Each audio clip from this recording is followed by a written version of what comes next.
but it's for His glory that I say it. God bless you. Now, in the 13th chapter of Hebrews, I wish to read some scripture, because no service is complete without the reading of God's Word. My word will fail, everybody else's word will fail, but God's Word will never fail. Hebrews 13:10 to 14. We have an altar whereof they which have no right to eat which serve the tabernacle. For the bodies of those beasts whose blood is brought into the sanctuary by the high priest for sin are burnt without the camp. Therefore Jesus also, that He might sanctify the people, with His own blood suffered without the gate. Let us go forth therefore unto Him without the camp, bearing His reproach. Here's my text. For here we have no continuing city, but we seek one to come. I imagine my voice has a little blast in there, and I'll get back. Can you hear all right up in the balcony, up in the second balcony, all right?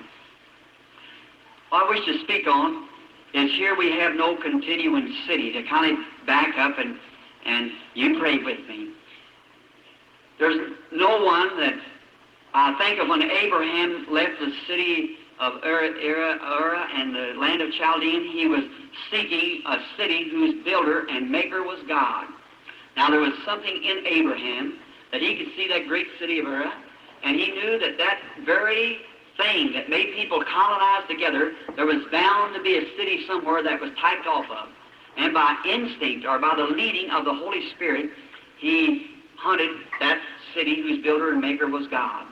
And he sojourned in the strange land, professed to be pilgrims and strangers, seeking this city, and dwelling in tents with Abraham, Isaac, and Jacob.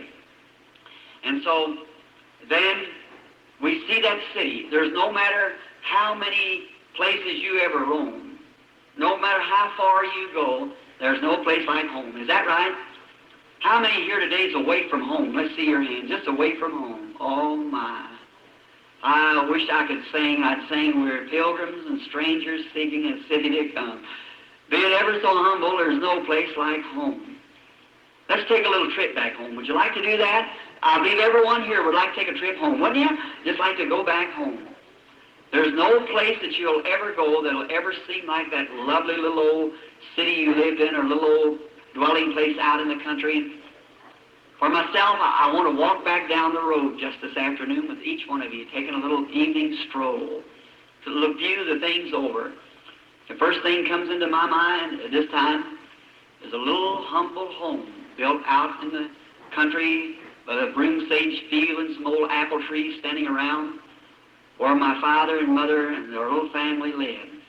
A little humble place indeed. We were very, very poor. Daddy had a hard time. He was a very poor man. He worked for 75 cents a day in logwoods. My father had a bad habit, drinking. I'm sorry to have to say that, but that's truth. And my father died in my arms. I see my daddy work so hard that when he would come in, his back would be sunburned until his shirt would be sticking to his back, and Mother would have to take and clip the shirt loose from his back. I don't care what he done. He's my daddy. I'm not ashamed of my father. I love my daddy. He's gone on today, but he's still daddy. And young people, remember, if you're fortunate enough today to have a daddy and a mother living, love them, honor them. The hour will come, and you'll think they're the greatest people in the world if you don't now. And don't never, little fellows, don't never give this slandering word, old man and old woman. That's not the old man and old woman. That's daddy and mother. And some of these days when they go out of the room, the casket of flowers, you hear them lower down in the ground, the pastor say, ashes to ashes and death. It won't be the old man then, or it won't be the old woman. It'll be mother, and you'll be wringing your hands and crying. That's right. Now, while she's a living, give her flowers now, and give Dad his flowers. That's right. Now, and the best flower you can give him is obey him. And that's the first promise in the Bible, the first commandment was promised. Honor thy father and mother, which may lengthen the days upon the earth that the Lord giveth thee. My daddy worked on a farm, I remember Mother, the furniture we had in the house was old hickory bottom chairs. How many remembers the old hickory bottom chairs wrapped? Well, I'm not the only country person in here, am I? And we had an old kerosene lamp with a big old hoot owl on the chimney. Remember that old owl? It used to be the one I had to clean it because my hand was so little. I could clean the chimney. And we had an old cook stove in the kitchen, and Pop would cut the wood, and we'd bring it in and lay it behind the stove, and us little kiddies would help him saw it up. And we had a table, and behind the table was a bench. Daddy took a piece off of a barn and made a bench that we little boys would go sit on there. We only had 3 chairs, and so we would get on. And I remember the cabin, the front part of it, it had a floor. It had a room in front and a little half room in the back. And we had one of those little old, we call them monkey stoves or laundry stoves, set up on a stump. And Mother cooked from there, and she'd holler, "Dinner's ready." And there's about 5 of we little Branhams. We'd run in there and wash our face and slick that hair down and jump up behind the table in one great big old pot dinner cooked in an old 3-legged kettle. How many remember them? Say, I just love to have a dinner out of one right now. And she'd take and get beef and make mulligan stew. How many know what mulligan stew is? I'm not the only Irishman here then, am I? So they would put the mulligan stew in there, and we had, my plate was a tin plate. Frankly, it was a big bucket lid that turned over, so I'd get a good measure every time the cup went out and dipped out the mulligan stew, and we'd bake cornbread in a pan. How many remember the old cornbread baked in a pan? Cut it in the middle, put it on, and I sat next to Daddy because every person broke his own bread. And so when he come by, I'd break the corner off because it had more crust on it. It was good. And so I sure like that yet. Yes, sir, I sure do. I've eaten many good places. And some of the best places, I guess, in the nation, and minister friends of mine have taken me to dinner, which I'm very, very thankful. But friends, I'd give everything I ever had or ever will have if I could sit behind that old table one more time and look at my daddy sitting there and eat some mulligan stew with him. I'll never do it no more. That's right, it's done forever. Enjoy your childhood, young people. Love God. See all my brothers sit around there, the little healthy-looking things, some of them's in eternity. I can never do that no more, for here we have no continuing city, but we seek him one to come. I used to see my daddy when he would come in. He's a little fellow about my size, but strong built. And he would wind up his sleeves like that, and we had out the old apple tree. They had a washpan sitting out there with an old piece of glass, was drove up in the tree, and a towel made out of a needle sack, and we'd go out there and wash this old bench, and then we'd clean up on the outside of the little bench around the tree. I'd see Daddy when he'd be combing his black wavy hair, and the muscles would just wad under his arm. I thought, ooh, my daddy will live to be 1,000 years old, I think. I admired my daddy, and I think how strong he is. I said, he'll live and live and live and live because he's so strong. He died at 52. For here we have no continuing city. Now I thought, oh, that house, how big. Beneath it was logs, and a big kind of slab board on the outside. I thought, oh, how that house will stand for hundreds of years. Today, there's a housing project there. Here we have no continuing city, but we're seeking one to come. That's right. I passed by just before coming here. I just felt a great swelling in my heart. Oh, God, how can this 20 years make such a difference in a place? But here we have no continuing city. We're seeking one to come. And I thought of Daddy and all. So I remember every Saturday night we'd go to town and pay the grocery bill. And every time we'd pay the grocery bill, Mr. Grower would give us, the groceryman, give us a little sack of candy. I think our grocery bill run to the extent of $3 a week. And my Dad only made about 4.5, so Mom would get some goods that my wife said here, I'm afraid to say what kind of goods that was, because I make a mistake on it every time. Anyhow, sometimes that little stuff, you know, what they used to make shirts out of. And I remember one time at my church, I said, one of the worst I ever was gotten at my church, I was going to have a humble night on Wednesday night, and I said, and my choir was all sitting behind me, I said, and that, Gingham, that's right, it is, Gingham. And I said, and I was trying to think of that, and there's a little place down the road called Gingham Cottages. And I would try to think of that, and I said, I'm sure to make a mistake when I say that. So I had a little girl by the name of Irene Weishart sing in the choir. I said, now, Sister Wiseheart, when I back, if I forget about it, you tell me what that was. And so I didn't understand anything about goods like that. And I said, now, Wednesday night is humble night here at the tabernacle. I said, now, all you brothers, wear your work clothes, your overalls. I'm going to preach in my overalls. I said, you all come out with your overalls, and all you women wear your... I said, I backed back, and she said, get him. I said, your Greyhound dresses. Oh, my. That was about the worst I ever was gotten. And everybody started laughing at me, and I thought, well, I guess I done said it. So I said, ever what that goods is like on this little cottage down here. Then one night, I was run home, I was patrolling. I used to carry those great big old red handkerchiefs. When you hunt, you know, you have to have a red handkerchief. And I carry one in my pocket, and one night I run in, we lived in a little two-room cabin, and I run across the street real quick to church. I was late, and I run across the street real quick, you know, and I dressed in the room and changed clothes. And I was over there just preaching away, you know, and I got to perspiring. I reached back and got this handkerchief, you know, and I started shaking it like this. And I looked at that big old red handkerchief. I see my wife look at me, and I said, oh, well, I said, I'm afraid of them little ones, afraid I'd swallow it. And that was about the two of the worst I ever was gotten in church. But I remember Daddy would take us down on Saturday night and pay the grocery bill and get those little old sack of candy. And we had a little old Jersey wagon. You all call them out here buckboards, I believe, or whatever. And they put some straw in the back, and it'd be cold, and we'd wrap up in blankets and go down and be spitting snow, and they'd pay the grocery bill. All these little Irish sitting out there waiting, you know, for this candy to come. Then we'd come out, and that candy had to be equally broken among every one of them. If there's one stick over, it was broken to so many pieces. To be sure, every little blue eye was watching right at it, to be sure he never got cheated. So we'd sit and eat that, and I'd play a little trick on him. We wouldn't eat it, couldn't chew it because it was too valuable. That old stick candy, we'd suck on it a little while, and hold it, you know, wait a little while, rest up and suck on it again.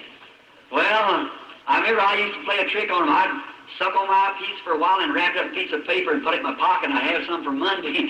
I'd suck on it again and tell all boys, don't you wish you had some? And I just put that piece in the dirt and candy roll and they was good. Now, I guess I could go tomorrow and buy a whole box of chocolates, Hershey's, if I wanted to, but it would never taste like that. That's the real candy. And I remember those old days and how glorious they was, and how that going to school, when school days come along, we went to school, we didn't have any clothes to wear, hardly did. Just enough that we possibly legally could go. I remember going to school all winter long with one of Mom's shoes on and one of Pop's. That's right, we called it a boot and gagger. And I had one of Mom's shoes on this foot and Pop's. And this is awful to say, but it's the truth.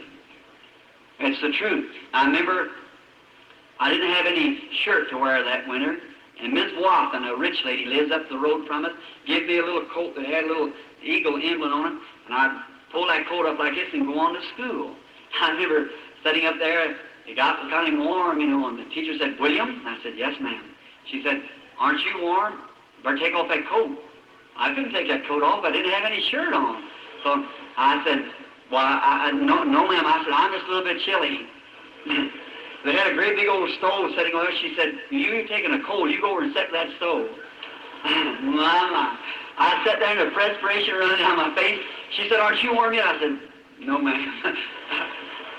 I was plenty warm, but I couldn't take that coat off. I didn't have any shirt on.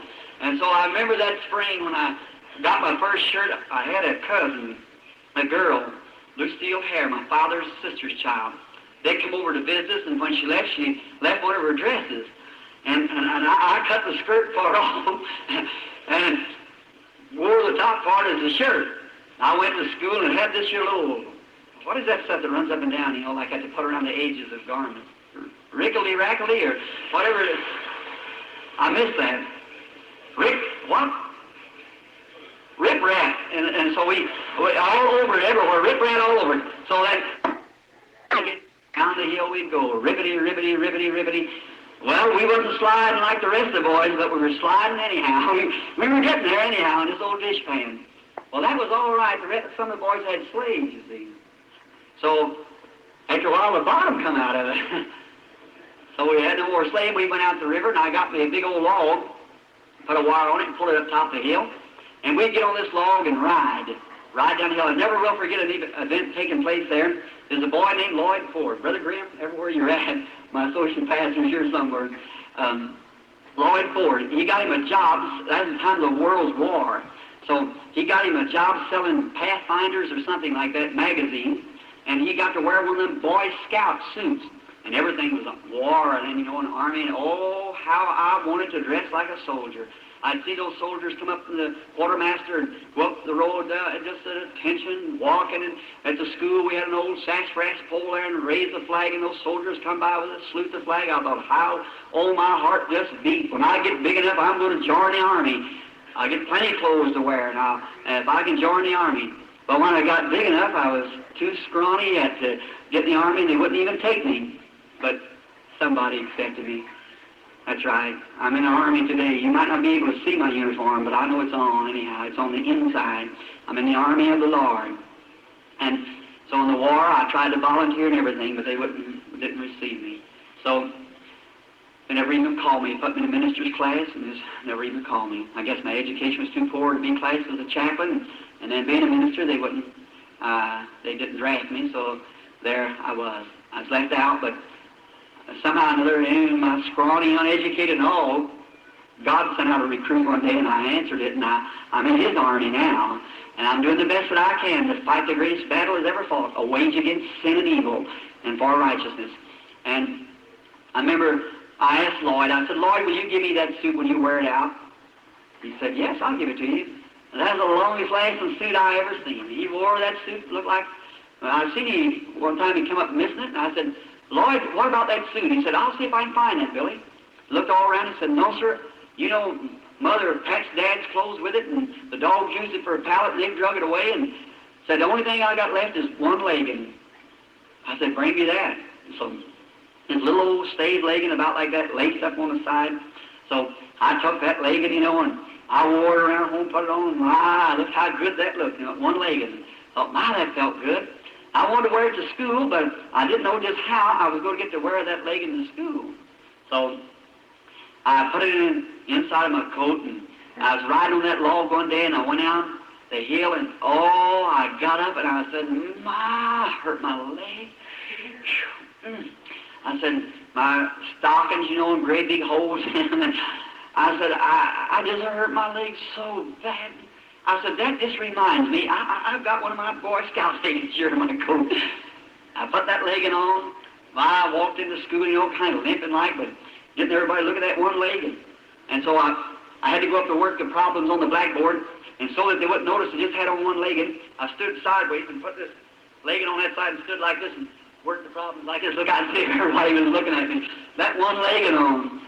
Everybody got laughing at me. I got to crying, so she made me come down. But, oh my, something that I got a pair of leggings today that I'm not ashamed of. That's right, the gospel of Jesus Christ. And then many great things happened in childhood back there that wouldn't have time to approach. One thing, not long ago, I was having a revival in Texas.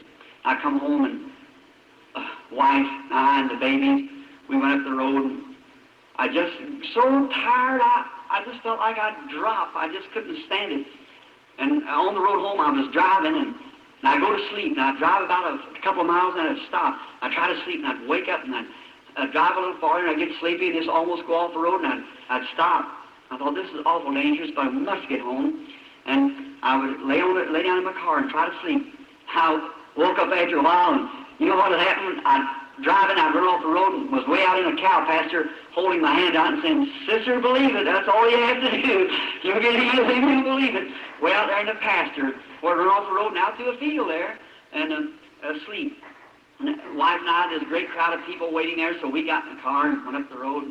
I passed by the old schoolhouse. It's gone, too, where we have no continuing city. And right across from there used to be Mr. Watson's chauffeur, named Combs. They lived there.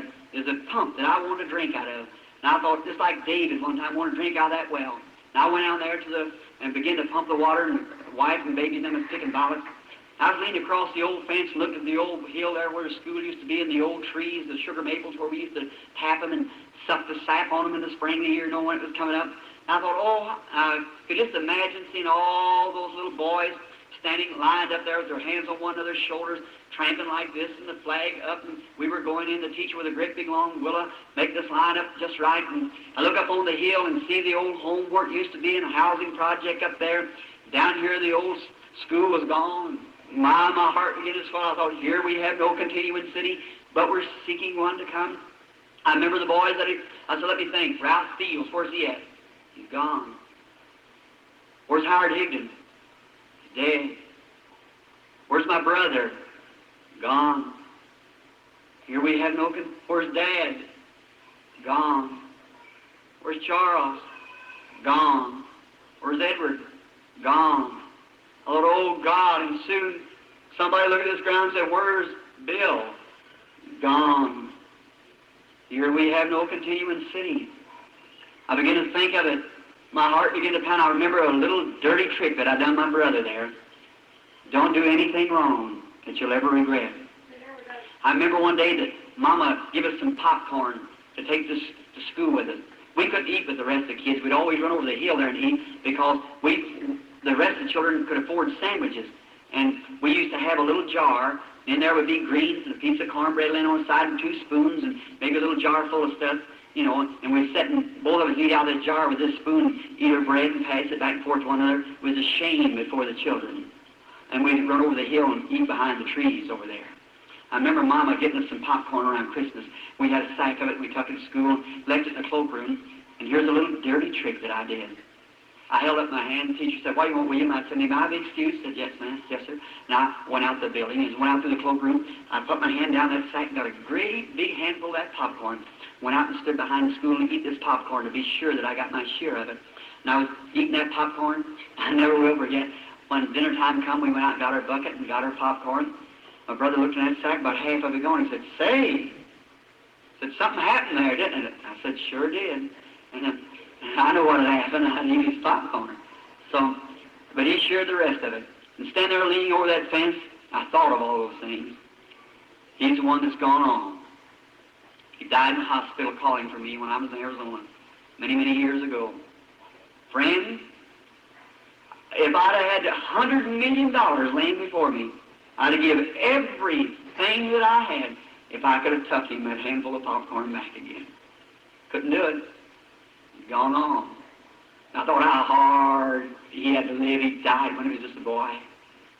And how that we tried to share clothes with one another just before he died. The funny thing over his heart said, I'll never live to see Bill again. But said, tell him he's my favorite brother. And he went out there. I was thinking about that then. I started crying. Wife said, I want you to come home to rest. And she seen what was going on. So she got me away and we went on up the road. Life went on. As a child, as boyhood, I'd hurry. When I was a young man, I seen the way women lived. I never did like girls. Never did like women. Because I got enough to see the way they was lived. If anything, I respected a woman as being true. I don't care if she's any colored white or whatever she is. If she's a real lady, she deserves the highest of respects. God knows that. And I purposed in my heart when I was a little boy that I'd never have nothing to do with women. And I'd be a hunter all my life, and that's what I did. And I'd live in the woods, hunt all night, and that's where I learned God was by nature. I remember when, of course, when I got to be about 17 or 18 then, as all boys, some boy friend of mine, his daddy had a car, James Poole, and he had a little girl he wanted me to meet. And you know how I seen that little girl, and I thought she was the prettiest little thing I ever seen. You know, teeth like pearls, eyes like a dove, neck like a swan. Oh my, this is the prettiest thing you ever seen. So said, she wants to meet you, Bill. And I said, oh. I said, I don't know how to talk to her. I said, I can't do that. And he said, oh, come on. So I talked to her a few times, and after a while, he said, I'll get Dad's old car, and said, we'll take our girlfriends a ride. I thought, well, that wouldn't be bad. So we went out. We stopped down there to get some sandwiches, and I went in and got some Cokes and some sandwiches, and come back out, and we ate the sandwiches, and I took the Cokes back, the Coke bottles back. When I went back, I come out. To my surprise, my little girlfriend was smoking a cigarette. Well, I always had my opinion of a cigarette-smoking woman, and I haven't changed it yet. It's the most lowest, immoralist, degrading thing that a woman can do. I'm not here to preach the gospel in that manner. Your preacher will do that. But women, if you do smoke, for mercy's sake, get away from it. How cheap it looks in a woman that'll smoke a cigarette. My, it's the cheapest thing. I'd rather see her drunk anytime. And listen, you talk about a sabotage. Don't you worry about Russia coming in and getting us. Russia ain't going to hurt us. We're hurting ourselves. It's our own moral decay that's hurting us. We're corrupting ourselves. Statistics shows, but doctors, I believe, that 80% of the women that have children that smoke cigarettes, if they raise their baby like they should to the breast, in 18 months it dies. It kills the baby, the nicotine poison in the milk of the mother. Why, sabotage, fifth columnist. I still say what this world needs today is not a new president. It needs an old-fashioned St. Paul's revival and the Bible Holy Ghost back in the church again. I believe that's right. Yes, sir. That's exactly what it needs. And the women, how they would smoke, and I thought that was terrible to see a woman smoke. Well, that just broke my heart. I just couldn't stand that. I didn't want nothing to do with that, so I just left her. And so that was a time when the angel of the Lord appeared to me when she laughed at me, called me a sissy, and made me walk home. That's right. One place she said, well, you big sissy, I wouldn't even ride with you. I said, you don't have to. She said, you don't smoke? And I said, no, ma'am. Said, you don't drink either? And I said, no, ma'am. So what do you like to do? I said, go fishing, hunting. Of course, that didn't interest her, so that was the way I thought about it anyhow, and I'm glad today that I did think that. That's right. Amen. Listen, friends, it ain't the robin that pecks the apple that hurts it. It's the worm at the core that kills the apple. That's what, it's sin in our midst is what's hurting us. That's right. Sin in our midst is killing us. Now, then I guess you wonder how I ever got married. Well, when I met my wife, she was a Christian girl, very lovely Christian girl. And I was then about 23, 24 years old. She's a very sweet, humble character.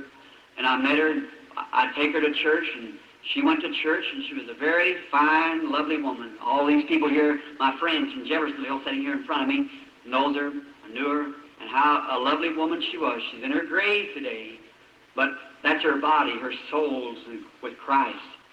And she was a very lovely Christian character. And I went with her a while, and she come from a good home. Her father, during the time of the Depression, and that was, he made about $600 a month. He was a Brotherhood organizer on the Pennsylvania Railroad. I made 20 cents an hour digging ditches. And so I couldn't marry the girl, I didn't think, and I thought, well, if I went with her any longer, I was taking up her time. She's too good a girl to let go. She'd make some man a good wife. So I had to either just let her go or ask her to marry me, and I didn't have nerve enough to do that. So I guess you wonder how I wrote her a letter and asked her if she'd marry me.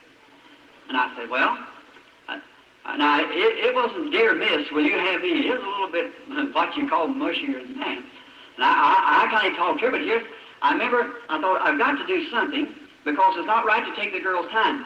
So I wrote her a letter, and I went to work that morning. I was working public service company, and I was very nervous about dropping it in the boxes on Monday morning.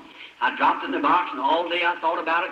I thought tonight, I'll hear from that tonight. Her mother will call me up and break me over the coals. And I went on. That night is all right. I was to meet her Wednesday to take her over to the church.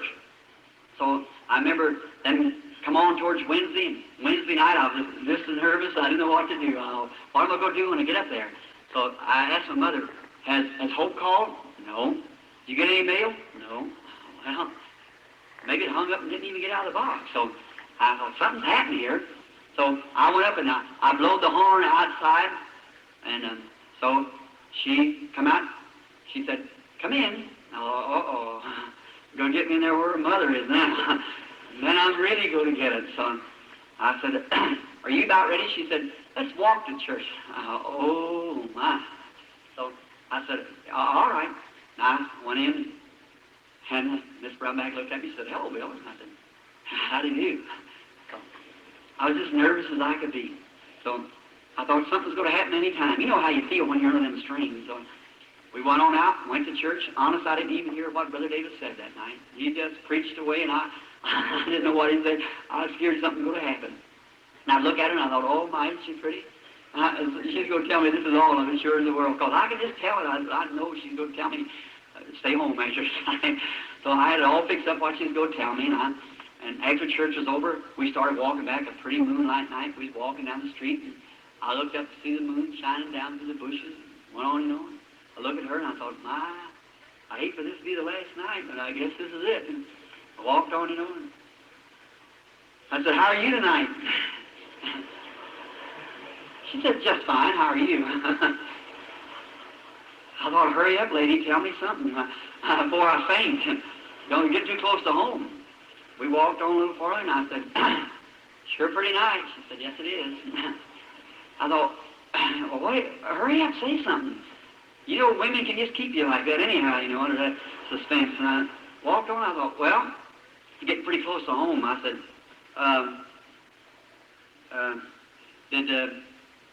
did you get any mail this week? She said, uh-huh. That was all. I said, did you get my letter? She said, uh-huh. My. I was certainly burning energy then. And I said, well, I said, did you read it? She said, uh-huh.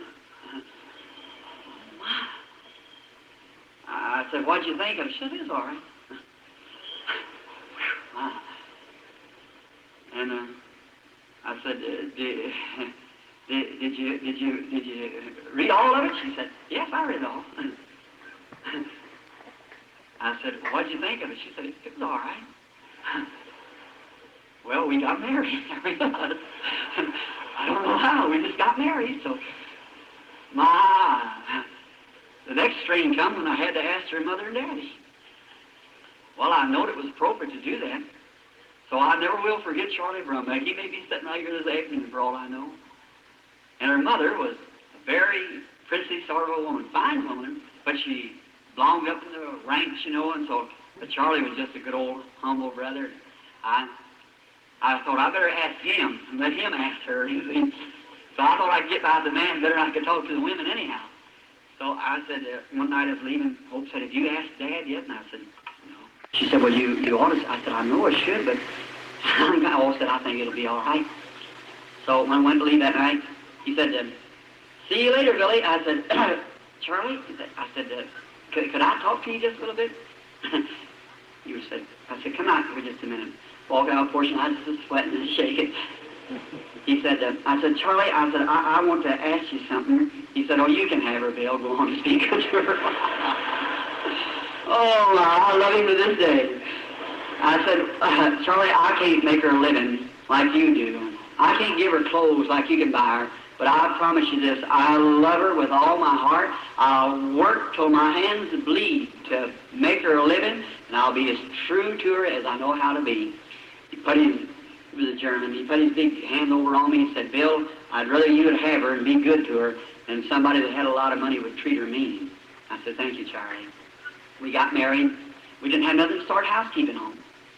The only thing we had, I tell you what we had, in a little old place where I rented. My rent cost me $4 a month. And I went into a little old place there, and somebody gave us an old-fashioned folding bed. You remember that old folding bed? Straw mattress, straw tick on it. And we had a little old table. We bought from Sears and Roebuck and chairs. We had to paint it ourselves.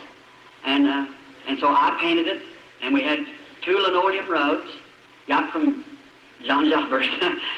That was just a second-hand place down in Jeffersonville. I said that John Jobbers so they could catch the benefit of it. And so we got, I think they cost $1.25 a piece. And I went over to Mr. Weber's, he's a junk dealer, and bought a cooking stove. And I give him $1 and something for it, and I had to pay $1.75 for grates to put in. I got an ice box from the Public Service Company for 50 cents when they took it on swap. We went to housekeeping. But friends, it was just this paradise on earth. We had each other. I'd become converted in that time, become a minister, and was preaching, and I loved the Lord with all my heart, and we loved one another, and that's all we cared for. And listen, happiness does not consist of how much of the world's goods you own, but how contented you are with the portion that's allotted to you. That's right. Remember that. That's all we had. We were happy and lovely. I had a little church there they built for me. The little tabernacle stands today yet as memorial. And we all, great crowds of people come from far and near around the country to hear the simple gospel. And we were just doing wonderful. And I remember a lovely little boy was born into our home. I call him Billy Paul. I want him to be with me in the next meeting to Carl's dad as soon as we leave Arkansas here. And so he's 14 years old now. And a little later on, 11 months come along, another lovely little sweet thing by the name of Sharon Rose. Just before Billy was born, we had saved enough money that I was wanting to take a little time off. And I went up to Waljack, Michigan to a meeting, and with an old man that had white beard and white hair by the name of John Ryan. And so I went up there, and on the road back, coming back, I'd seen signs, great crowds of people everywhere. When I passed through Mishawaka, I thought, what are those people? And I went over there, and there's some of them in T-model Fords and some in Cadillacs. And they told me that I couldn't get no place to stay, and they said, there's a conference going on here. The Pentecostal people are having a conference. The PA of JC, I believe it was PA of JC, denomination of Pentecost, call it. Well, I've seen all kinds of people. I thought, well, that's a religious meeting. I believe I'll go in. Well, I never heard so much noise in all my life. So all church manners, they didn't have it. They were screaming, shouting, and carrying on. I thought, what in the world? I looked around there, and it's at a tabernacle. Some of you might know the man's name. His name's Rao, Reverend Rao. Anybody here happen to know Reverend Rao? And yes, someone here knows it. Reverend Rao. It was his church. Well, they were just clapping their hands and carrying on and dancing. And I said, my, isn't that horrible? People dancing in the church? I said, well, that's a shame. And I was sitting in the seat of the scornful, sure enough. So I thought, something old kind of got a hold of me a little bit. And I thought, well, now, I counted my money. I had $2.15 left.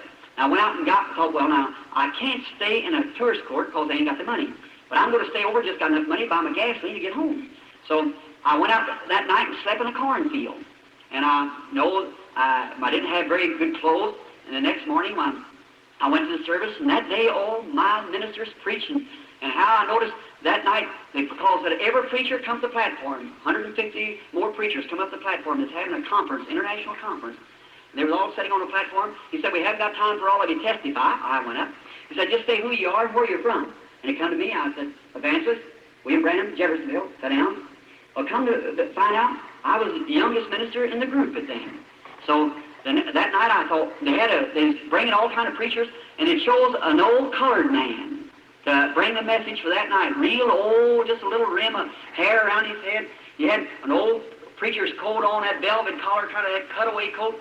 Poor old fellow come out to the platform like this. Oh, I felt so sorry. I wanted to get up and help the old man. And he'd come out, and they had to have the conference up there on account of not having it in the South because they had both colored and white together. And the old fellow was standing there, and all the ministers that day had been preaching on what Jesus done and so forth. But he took his text over in Job.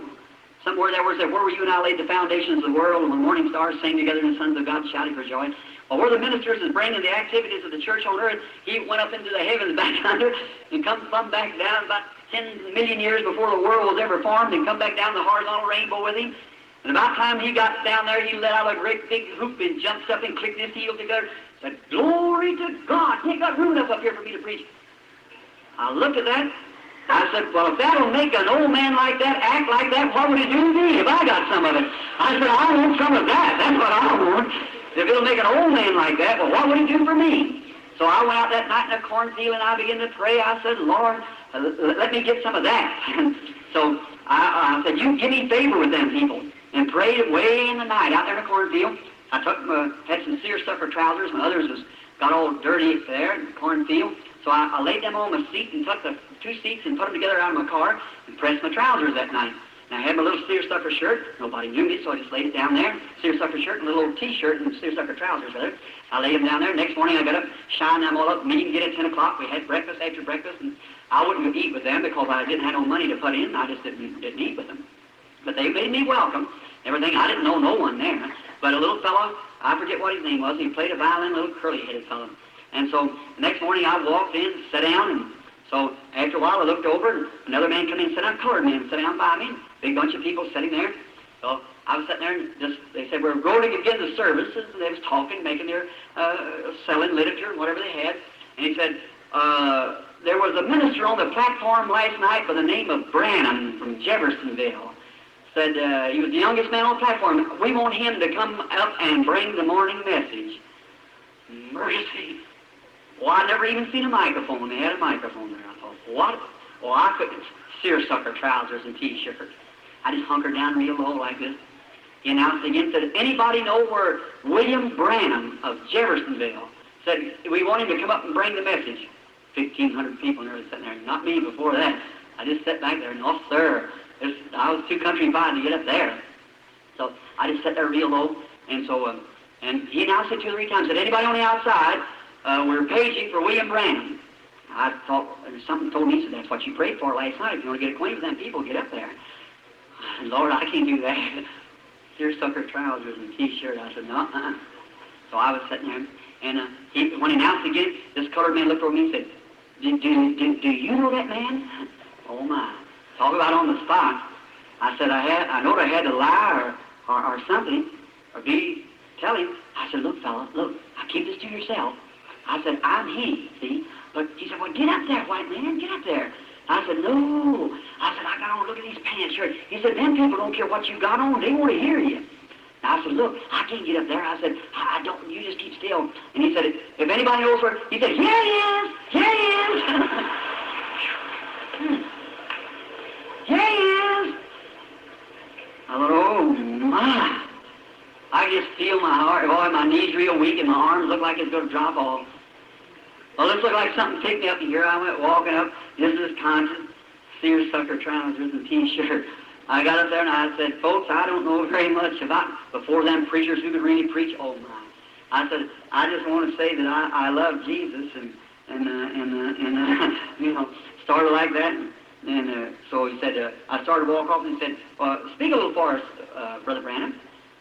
I turned over and I said, I just don't know what to say. And I have to think of a text. And then he cried, the rich man that when he lifted up his eyes in hell. And I took that text, and then he cried. And I got to speaking, and the first thing you know, something hit me. My, I was lost out of this world for a while. And everybody got to screaming. I went outside when the service was over, and a great big fellow from Texas with cowboy boots on and a big cowboy hat said, I'm a preacher. I thought, well, brother, my seersucker trousers are not so bad after all. You know, cowboy boots and a big cowboy hat to be a preacher. And he said, I heard you say you're an evangelist. I'd like to sign you up for a couple weeks revival down in Texas. I took his name. I said, oh, my Lord, you're just doing great things for me. I took that all down, you know, a little bitty fellow with these little golf-playing trousers on. Walked up and said, I'm from Florida. I'd like to have you over there for a couple of weeks. Well, I seen they're just common people, after all. So, first thing, a woman come up the Indian reservation, wanted me to go there. Well, I had enough invitations last me about a year. I jumped in that old Ford, it had backslidden, down the road I went. I rushed in home, wife met me, you know, and I said, oh, honey, I got something to tell you. I met the cream of the crop. I said, my people who just scream and shout and jump up and down, they're not ashamed of their religion. I said, my, the best you ever seen. She said, where are they at? I told her, I said, look here, I got a whole stream here. I said, I can just preach and preach and preach it. And you know what? They accepted me. I said, is that right? I said, look, I'm going to quit my job and start right out. She said, well, we haven't got any money. I said, how much money we got? I said, we got that $12 in there, payment on the Ford. I said, well, you know, the Bible said, don't take anything when you go, see? Don't take any script, or if you got 2 coats, give one to your brother. He said, I'll be with you. I said, that's what, I said, will you go with me? She, bless her heart. She said, yes, I'll stick with you. So I went and told my mama, and Mama said, oh, it's all right, honey, if you feel that. Well, I went and had to tell her mother, and that didn't work so good. She said, William, she said, she's your wife. You may take her if you want to. But said, I don't want my daughter drug out among that bunch of trash. Trash? Friends, I found out this, that what she thought was trash is the cream of the crop. That's right. Now, I say that with respect. Said, out like that, where all that carrying, screaming and carrying all like that, said, won't you go up there and be a pastor, and someday they'll build you a parsonage, and, well, that didn't, oh my. So Hope began to cry, and so I said, well, she said, I'll go with you, but anyhow, I didn't want, she said, how it would hurt her, so I just let it go. Went on. Friend, the little girl that was too good to be with that trash, I buried her just a little after that. Sorrow set in right there. I'll hurry, just a few minutes. I got left, about 15 minutes. There's where sorrow struck me. Now you let what my mistakes be your gain. You prosper, but what I had to suffer for. Sometimes you see me standing on the platform laughing. You don't know what's beneath there. That's right. I tell you, there's been a price paid that nobody knows but God alone. Right away, my wife taken sick. First thing, I lost my daddy. I run over to the house to see him, picked him up in my arms like that. He looked up at me like that. He smiled. A doctor gave him a dose of medicine and killed him. One overdose of strychnine for his heart, and it killed him. Of course, there's nothing said about that. The undertaker covers up the doctor's mistakes anytime. Nothing that I've got against doctors, but I say there's nothing said about that. But some woman here not long ago trusted God out in California for her baby, and it died. And every newspaper and magazine packed it across the country. And at the same time, where one didn't have faith enough for deliverance, everybody criticized that, all the magazines and papers. And God heals thousands, and you have to pay them to put it in the paper or something like that. But look here, let me tell you something. The Bible said, "Come, let us reason together." Is that right? Listen, the same time that picture was being packed across the country, telling people that divine healing can't be trusted and everything like that, the doctor lost thousands times thousands of cases, and there was nothing said about that. Isn't that right? Listen, come read together. Salt's for the goose, is for the gander too. Let me tell you, if one person being lost by divine healing with not enough faith to recover, and it's all branded as fanaticism, then if the doctor loses one case, branded fanaticism. Sauce for the goose is for the gander. Is that right? That's right. But friends, what medical science and ministers ought to get together and cooperate together and know we're all working for the good of the people and for the glory of God and work together. That's what we ought to do. But anyhow, my father, he was killed then with his doctor, giving him an overdose of medicine, and it killed him. And right away, my brother was riding on the side of a car, got his neck broke, died in my other brother's arms. My sister-in-law died. My wife took sick, and the 1937 flood came up, and there was sorrow. I never will forget it. Wife was laying just at the point of death. I went and I was praying for her, doing everything I knew. And every time I'd pray, it looked like, I went and told my church, I said, she's going to die. I said, no, I said, she's going to die as certain as anything. My babies, both of them were sick. The flood come up and everything, houses breaking over and rushing, and miles of water sweeping over the country. And they taken my wife out to the hospital, to the government hospital, temporary hospital. And I was on patrol duty. I was riding up and down the streets and trying to get the people out. And I never will forget one horrible night. Oh, God, when I think of it, there, in that critical hour, I had a truck there, a little patrol truck, and I was taking a boat, and I was coming up the road. Somebody said over on Chestnut Street, the dike's about ready to break through, and said there's a woman screaming for mercy where nobody can get to her. Well, I was raised on the river and thought that could do pretty good with the boat. And so I got the boat and set it in the water and started off. And I looked over there and I heard that mother. It was about 11 o'clock at night, just screaming, "Mercy, help me, help me," standing out on her porch. And I got up there and tried to get the boat across and went way down, come out the other side, the water sweeping down through the street. I went way back again and tried, and finally hit against the post. And the mother fainted. I picked her up, put her in a boat, 4 or 5 little children. I got them in it, went back and finally got to the shore. And just as I got to the shore, somebody said, "My baby, my baby." Well, I thought the woman left a little baby in there. And back I went. And just as I got over there, I run through the house, come to find out, the baby, there's a little girl in there about 2 or 3 years old, and that's who she was talking about. And I didn't know it, and I was over there, and the dike broke through up there on Chestnut Street, poured down, and away went the building. And just as I jumped in my boat and had to run my hand in the water to jerk the rope, or my boat, then I got out into the stream and couldn't get it started. On down we floated, got out over on Market Street there. Big waves of dashing against the side. I thought any minute I would go to the bottom. I knew there in that boat, I knelt down. I said, "Oh, God, I know I have disobeyed you." And I believe, friends, if I'd have went on back down there when those people called me in, the gift of healing would have been manifested right there. That was God's program. But I failed to walk in what He told me to do. I listened to what people told me instead of what God told me to do. Don't never do that. You follow what God tells you to do. And then sorrows was on. And I prayed, I said, oh God, I know I've disobeyed you. If you'll just help me, I don't want to die. I don't want to drown out here in this river.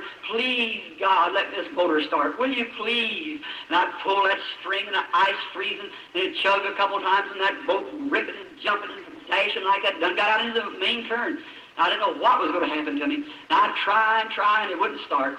And I prayed again. I said, God, my poor wife laying out there sick, my baby's sick, and hear me drowning in the river. Why, oh, God, what can I do? And I said, if you just help me, Lord. And I pulled the string again, and away it went.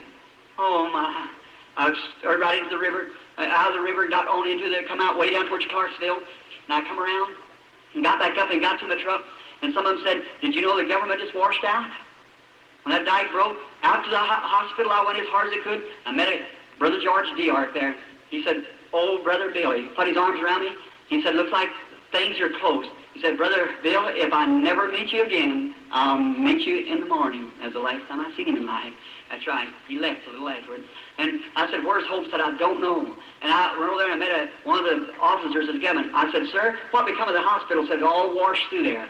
I said, did any of them get drowned? Said, no. They went out on a train to Charleston. And I run and got my car and started out the Highway 62 leading to the little city, Charleston. And when I got out there was about 5 miles of water. Done come down through Langston Creek and cut it off. I went and got my boat, and I couldn't even pierce that water. I'd start through there and it'd whirl around like this. And I'd set at this angle and just give it all the gas that I could and hit them waves like that. It was so rough, it'd come around south of them woods and throw my boat back down this way, and I'd come out down behind the government. And there I was caught on a little island like, and I sat there for days up on that island. Thinking, some of them said the trussels went out from under the bridge up there, and everybody that went out on that train was drowned. Wife, 2 children, and all. I thought, oh, God, how nervous I got. I walked the floors. I didn't know what to do. I thought, oh, what will I do? And they're gone. And after a while, as soon as I could get over, the water dropped enough that they could get me across, I got to Charleston. I was looking. I met an old friend of mine. He said, no, that train never washed off. Said, they went through, but I don't know where they're at. I went out and the dispatcher told me, said, a mother and 2 sick children, I put them off in Columbus, Indiana, but you can't get to them. Said, the water's cut off this side. I started walking back down the road, rubbing my hands, crying, saying, oh, God, take me. Don't let me suffer. Take me, Lord. Don't let me have to go through this agony. Walking down the road, and a man drove up to me in a car. He said, I know what you're looking for. I said, you're looking for your wife, aren't you? I said, yes. He said, don't you know me? He said, I go with Mary Mayo. I said, yes, I remember you. He said, your wife is dying in the Baptist church at Columbus, Indiana. And I said, surely not. I said, yes. Said, she's got tuberculosis. And said, you wouldn't even know her. And the doctor says she's going to die. She's laying right next to my girlfriend. He said, I know how to get you there if you want to go. And I said, well, let's go, brother. And I remember that night when I run into the building up there, the Baptist, they made a hospital. They had army cots everywhere. And I run in there, boots on where we waded in the water, and I began to scream, Hope, Hope, where are you, honey? Where are you? Just beside myself. Directly I looked over there and I seen an old bony hand raised up. It was her. I ran over real quick to her and grabbed her up in my arms. I said, is the children alive? She said, yes. She said, I look awful, don't I? I said, no, honey, you look good. I said, you're going to be all right. I felt somebody tap me on the back.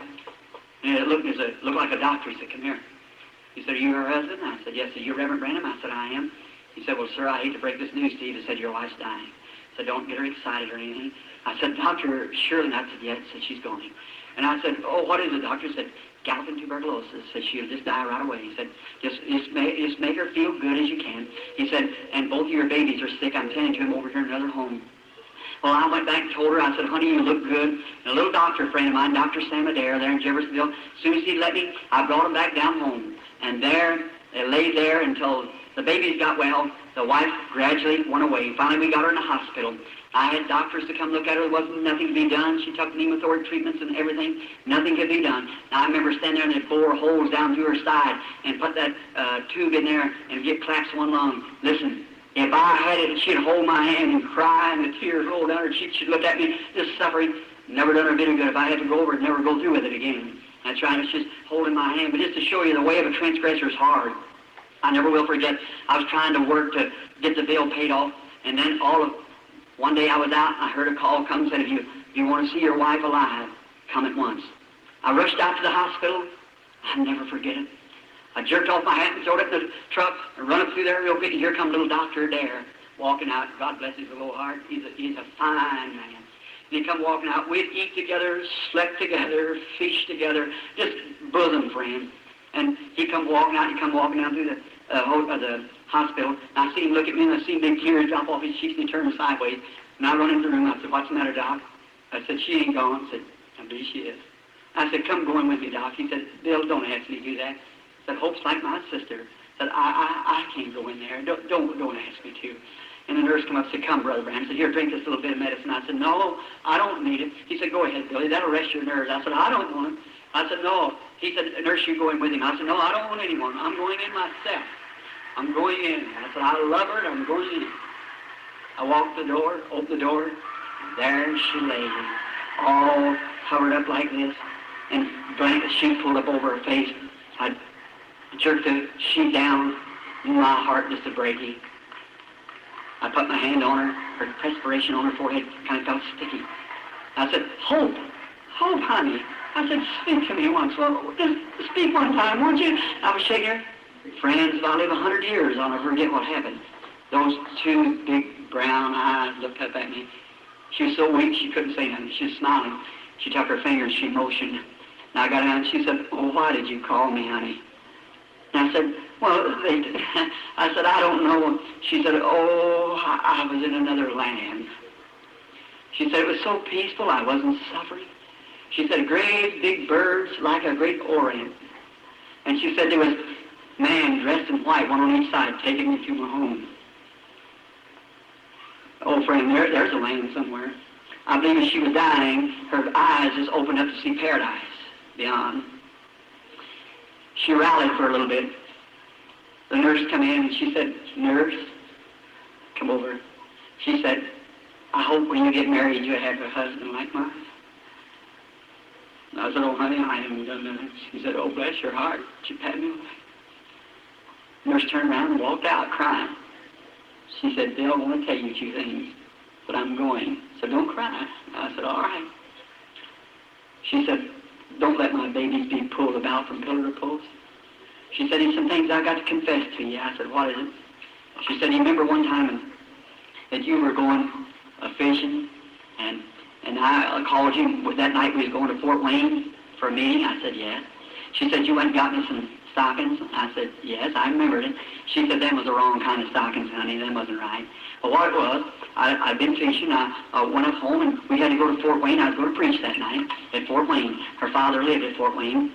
So I was going up there to preach, and she's, there's two different kinds of woman's socks that you buy. One's called, name them, somebody. It's chiffon, that's right. And what's the other kind? Rayon? So is it Raymond or Raymond? Rayon? Which is the best? Chiffon. Well, they cost 60-something cents then. And she was taking a bath, and she said, "Billy, you run down at Penny's and get me some socks." And I said, "All right." And I was going down the street, and she said, "Now, remember, I didn't know about women's clothes." And she was saying, "Get chiffon." I was going down the street saying, "Chiffon, chiffon, chiffon, chiffon, chiffon." Somebody said, "Hello, Brother Branham." I said, "Hello, chiffon, chiffon, chiffon, chiffon, chiffon, chiffon."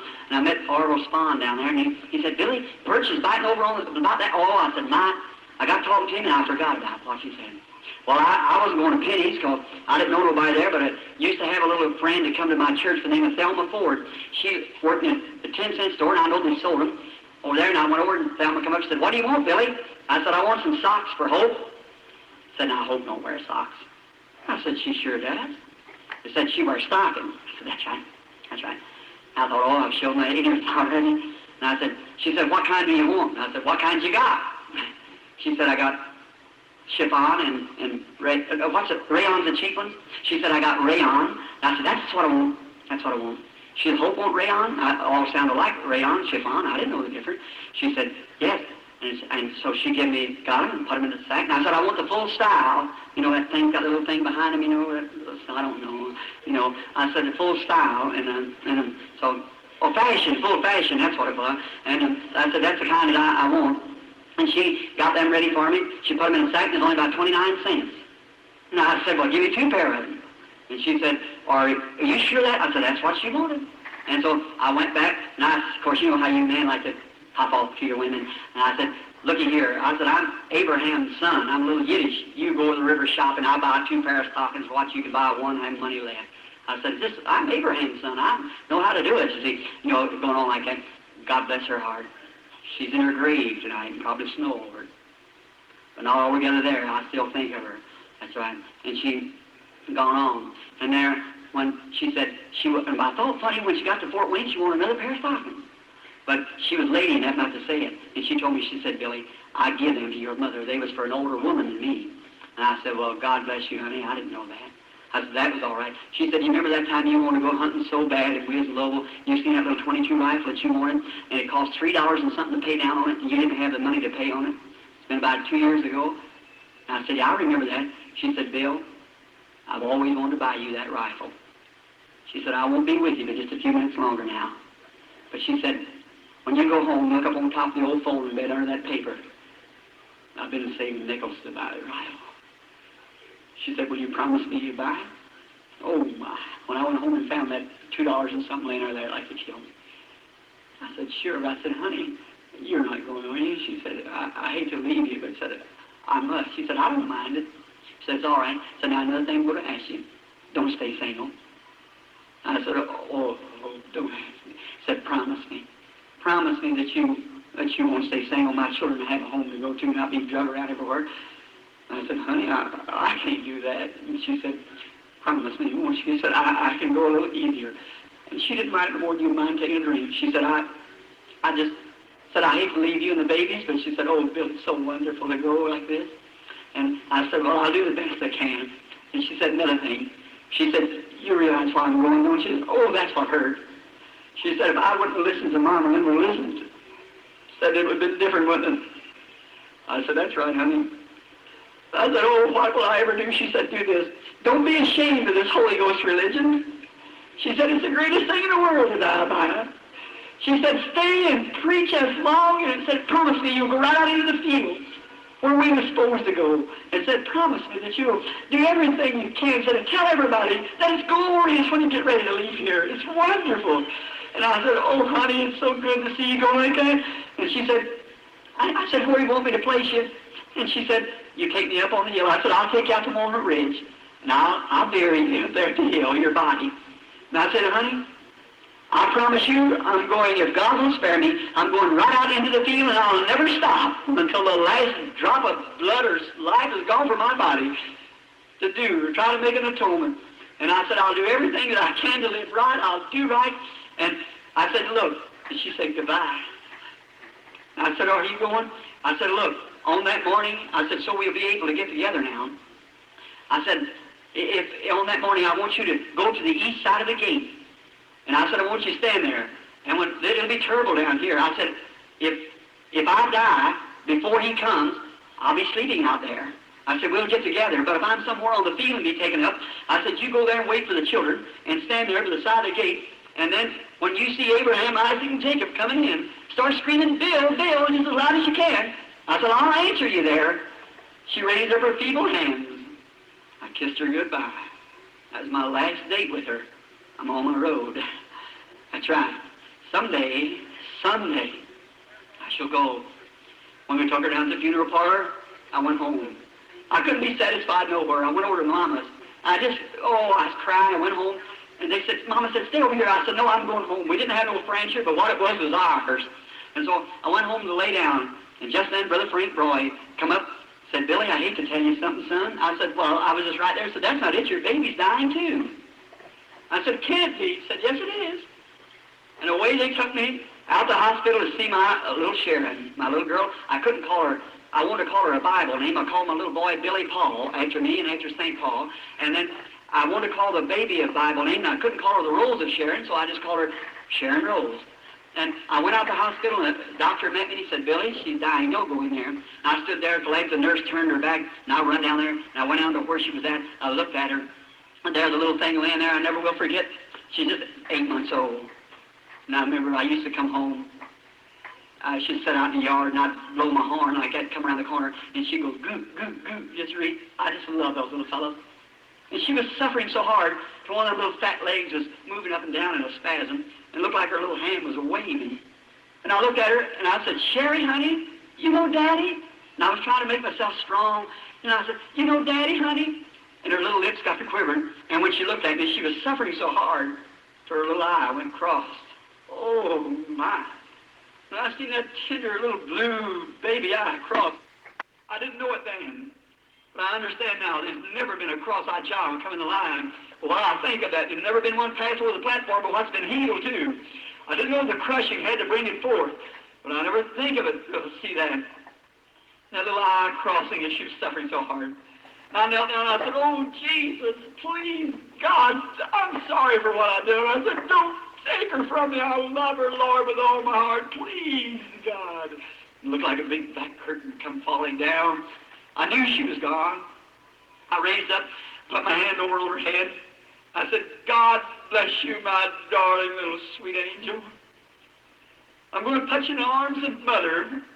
The angel is coming to pack you home in a few minutes. But someday, Daddy will see you. I raised up my head and I said, God, you gave and you've taken away. I don't know why you're slaying me. I said, yet you may slay me. I'm going to trust you that Job did. I'm going to believe you. I said, somehow you're breaking my heart. I don't know how I'm going to hold up any longer, but I said, God, I commit her little soul to you. Take it, Lord Jesus. Put it on the altar with the Mother, and someday let me come to see them. And as I did that, the angels of God sweetly come down and taken away her little breath and bore her away to be with her Mother. I placed her on the Mother, put him down beneath the ground. When I stood there, Brother Smith, the Methodist preacher, a friend of mine, he got some clods in his hand, walked over there, and I was standing there. He put his arm around me and said, Billy, brace up, honey boy. I said, oh, Brother Smith, my soul is good. I don't know what to do. And I heard him say, with them little clods dropping up on the little casket, said, ashes to ashes, dust to dust, earth to earth. Oh, God, what can I do? Sound like the wind blows down through the pine trees. It sounded like I heard a song saying, there's a land beyond the river that we call the sweet forever, and we only reach that shore by faith degrees. One by one we gain the portal there to dwell with the immortal. Someday they'll ring the golden bells for you and me. I turned from the grave, broken-hearted, went home, I couldn't rest. Days passed, I could give up my wife, but that baby, it was a choice in my heart. I didn't know what to do. Little sweet girl.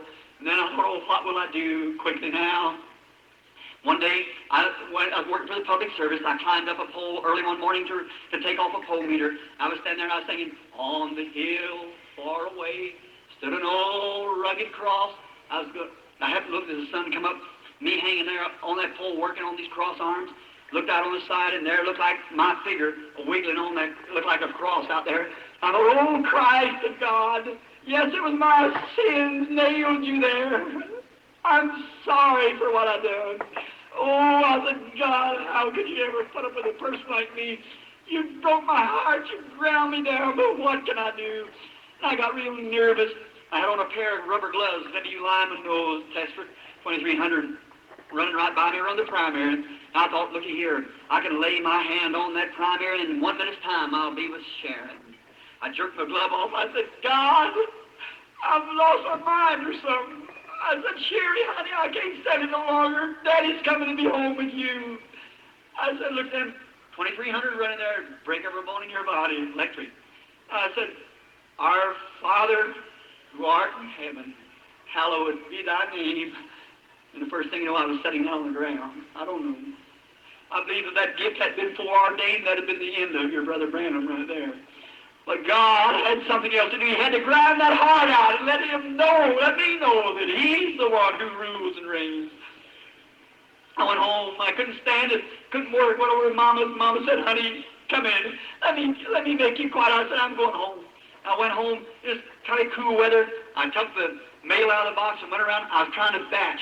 We didn't have much in our house. I had an old cot sitting back there. But she'd lived there with me. We'd been together. That had been our home. And no matter how little it was, it belonged to her and I. It was us. The whole thing would have been $3 for the furniture. But it belonged to her and I. It was worth as much as any of the good homes there is in the world, because it was ours. And I went back there in the kitchen, cold frost coming up through the floor, and I never will forget, I opened up the mail. The first mail I opened up, it said on there, Miss Sharon Rose Branham. It was her little Christmas saving. The banker knew, and she'd never draw it, so $1.80 he said it to me. Oh, I just couldn't stand it. I broke down and started crying. It was getting towards night. I knelt down on the floor. I started crying and praying. And what an hour. I couldn't hardly stand it. I went to sleep. Laying there, I dreamed. I thought I was out west.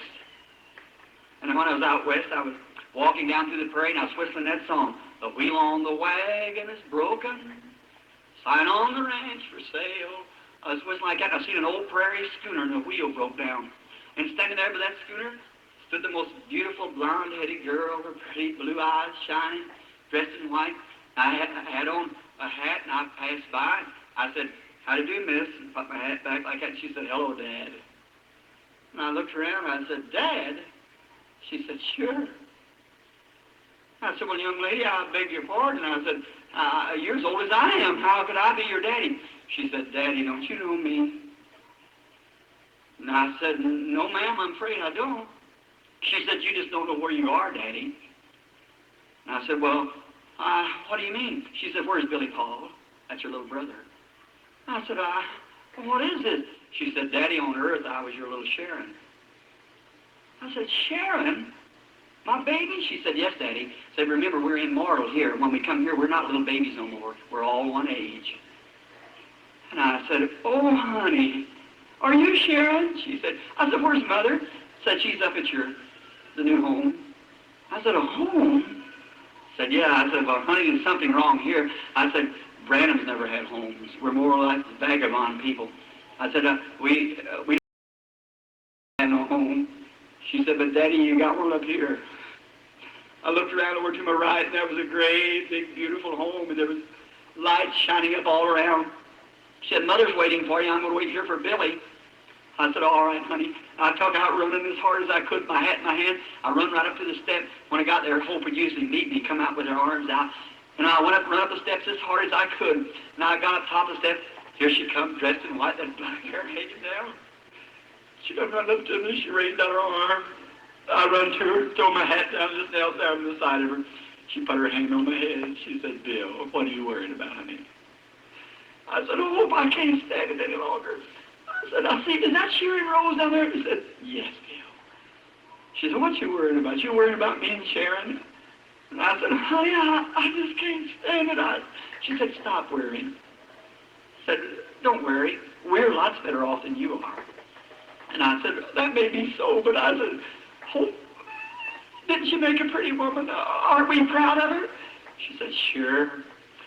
She said, "Aren't you tired?" And I said, "Honey, I've just been preaching and praying for the sick so long, and that's the way I know I'll go. It had to come. It hadn't come yet."